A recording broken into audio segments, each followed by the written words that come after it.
Hey everybody, welcome back to the channel. Today we're going to be talking about an article I wrote on Friday for MoparInsiders.com that has to do with Stellantis may rethink their Mexican manufacturing strategy. And this comes as Ram and Chrysler CEO Chris Feuell was talking at the Los Angeles Auto Show this past week. She was discussing, people were asking her about, Donald Trump being elected and, with these tariffs that he's been talking about for Stellantis.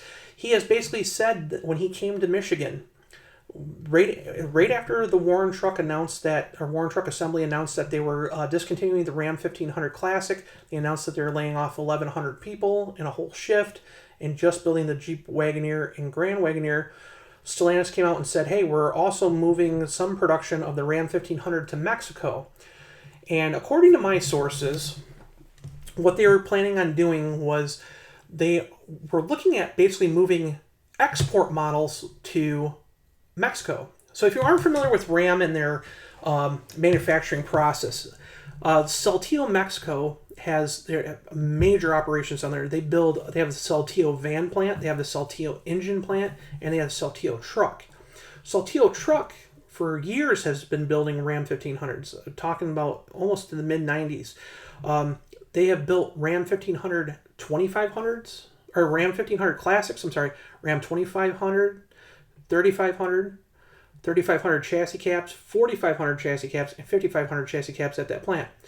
Now, the Ram 1500 Classics they build down there were all the regular cab models. They built every single regular cab model. And that dates back to even like basically the third generation Ram pickups down there. They built like all your Rumblebee trucks. They built the Ram SRT-10 down there. They've been building all the regular cabs for a long time. They built crew cab models as well of the Ram 1500 Classic down there. And those trucks were basically export trucks, meaning that they went to South America, they went to the Middle East, and they went to countries like Australia and other places around the globe. At the Warren Truck facility, when they were building the Ram 1500 Classic, they built the quad cab, which was only available in the US and Canada markets, and they built the crew cab there as well. And those trucks were specifically built for the US and Canadian marketplaces. None of those trucks were really exported out. They were just built for those two markets. So, when the Ram 1500 Classic was discontinued, Ram has been launching the Ram 1500 DT trucks, the fifth generation trucks, across the globe. Ram's second biggest market, believe it or not, that surpassed Canada now, is Brazil. So trucks that go to Brazil, they were going to build them in Mexico and send them down there. Well, Trump comes in and he hears that they're going to move production of some of these trucks to Mexico. And the reason why they're moving them to Mexico, at least from what I've been told, is when they built Shap, they thought that they could expand Shap and have more trucks sold there than what they were building at Warren Truck originally. The problem is they kind of maxed out the plant's capacity. Now they're planning on launching the Ram 1500 Rev electric truck. They're looking at launching the Ram 1500 Ram Charger.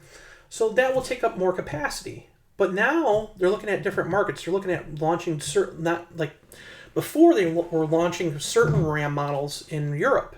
Certain markets in Europe actually love to have Ram trucks. But now they're looking at launching the whole lineup in certain markets. So they're going to need more capacity.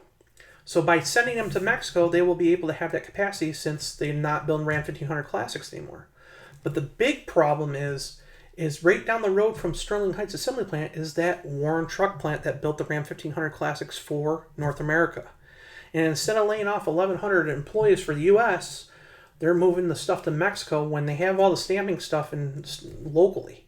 They could have easily just built additional trucks because the Grand Wagoneer and Wagoneer are based on the Ram DT platform.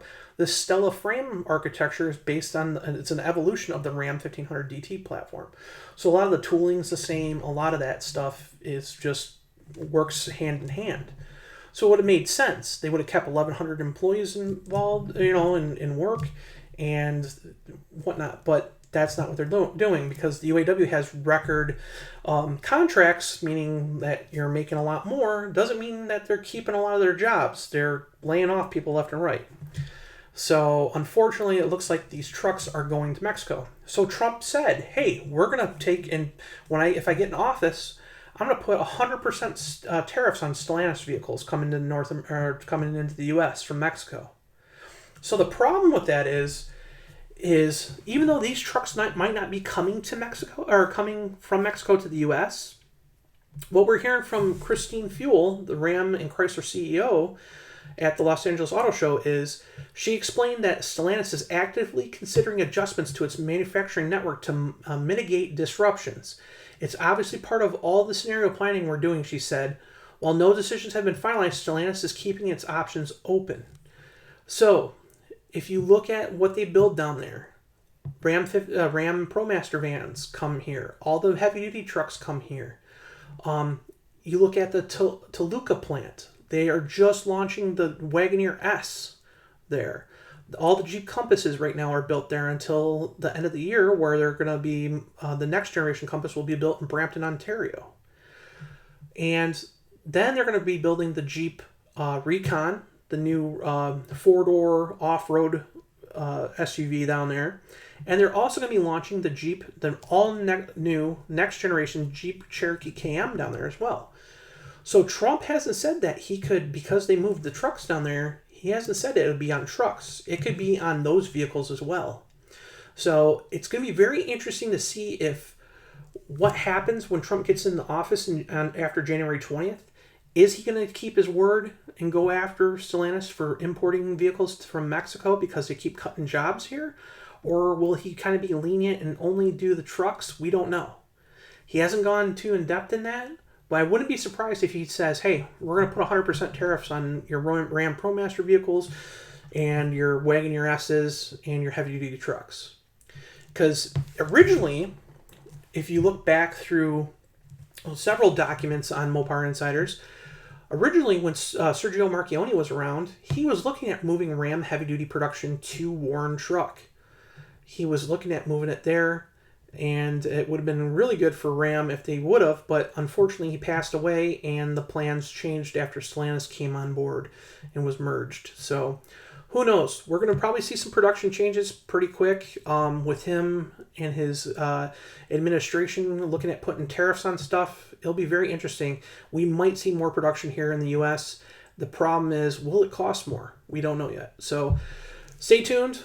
I'll keep you up to date on whatever I find out and whatever's posted through various media sites and stuff, and we'll see what's going to happen with these Ram 1500 trucks that are be built in Mexico. It's going to happen by the end of the month, so we will see.